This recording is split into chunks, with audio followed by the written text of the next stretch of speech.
Bismillahirrahmanirrahim. Assalamualaikum warahmatullahi wabarakatuh.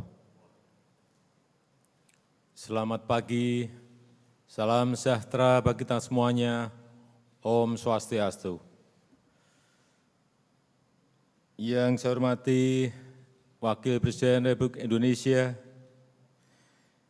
yang saya hormati para Menteri Kabinet Indonesia Maju hadir di sini, Bapak Menko Polhukam, Bapak Menhan, yang saya hormati Panglima Tentara Nasional Indonesia, Panglima TNI beserta seluruh jajaran, yang saya hormati Kepala Kepolisian Republik Indonesia, Kapolri beserta seluruh jajaran, para Kepala Staf Angkatan Darat, Laut, dan Udara, serta seluruh Pangdam Kapolda, serta jajaran TNI Polri di seluruh penjuru tanah air, hadirin sekalian yang berbahagia.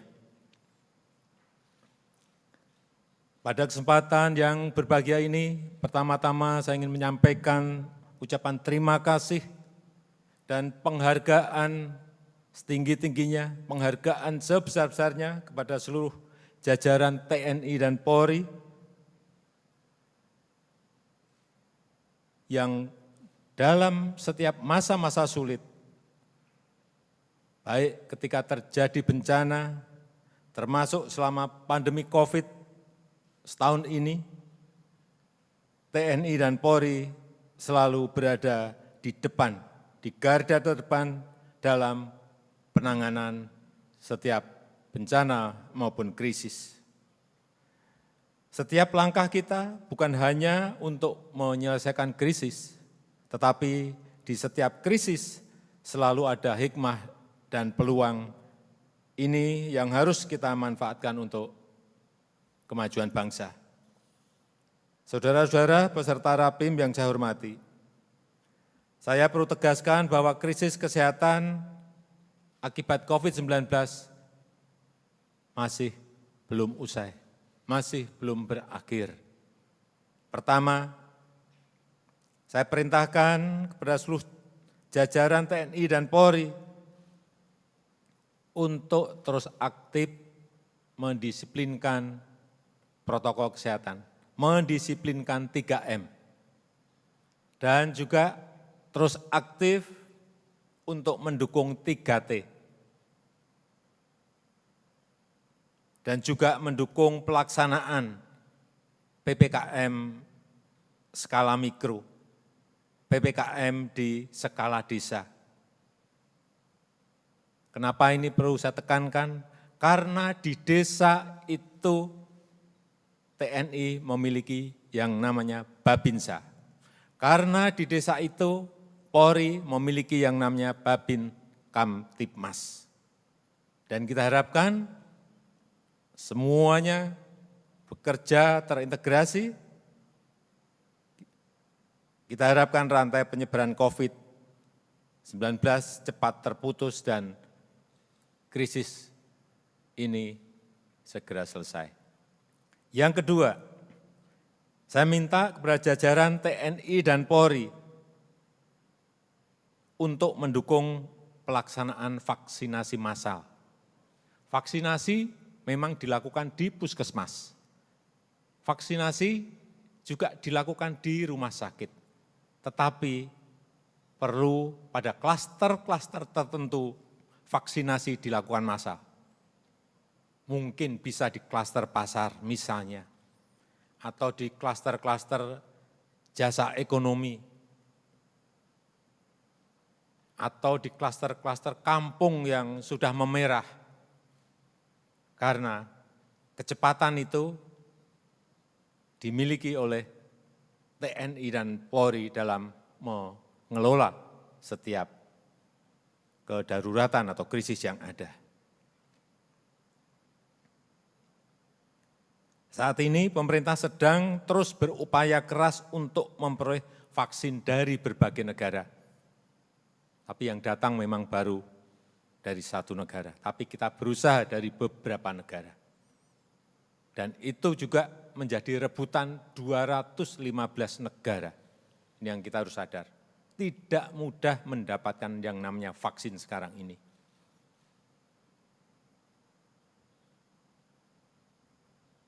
Dan saya juga telah memerintahkan untuk mempercepat produksi vaksin kita sendiri, vaksin merah putih. Tetapi juga ini ternyata memerlukan waktu. Mungkin baru akhir tahun, insya Allah bisa diproduksi.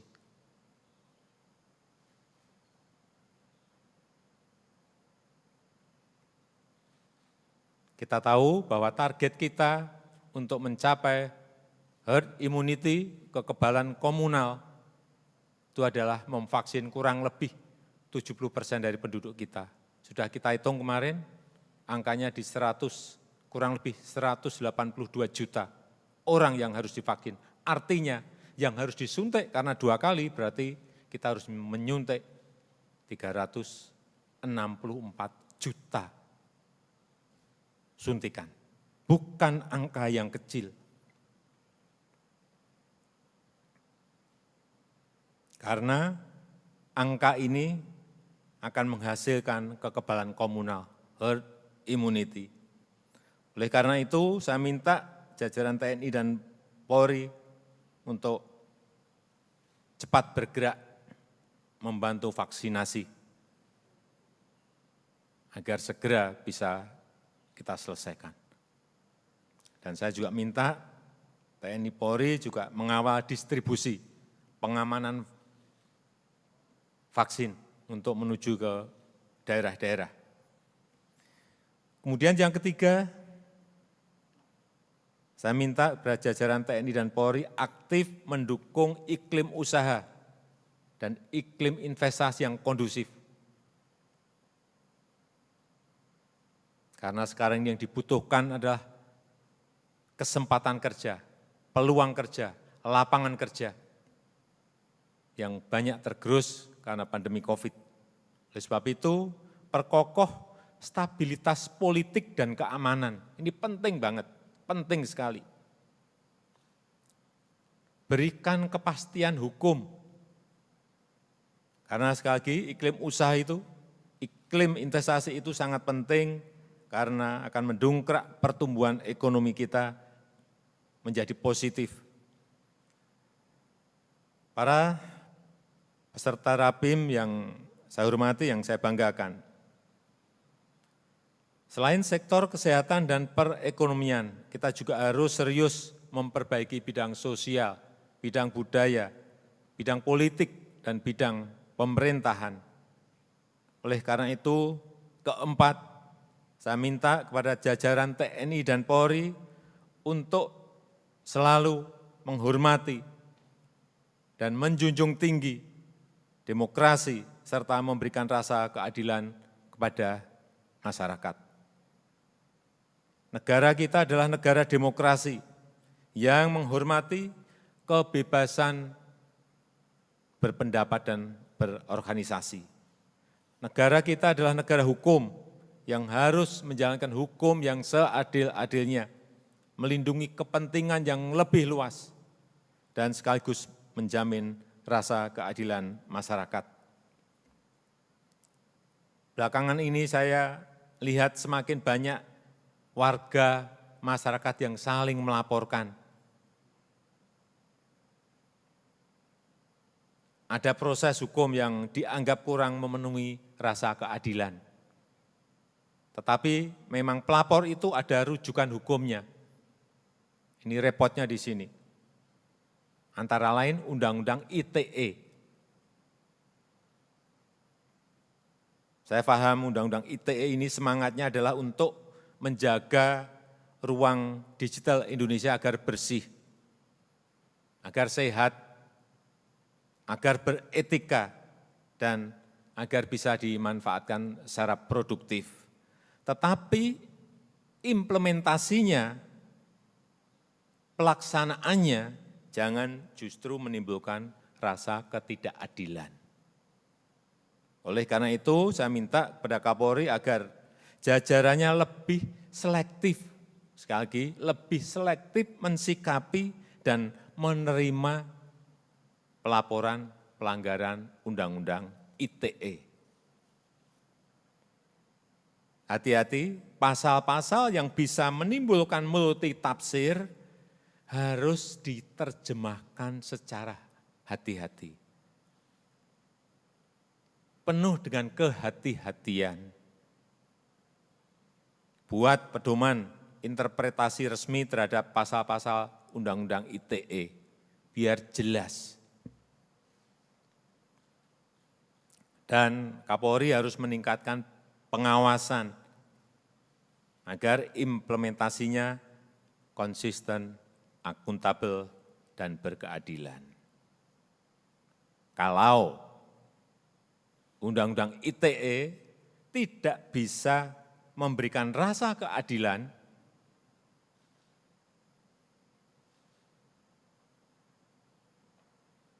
ya,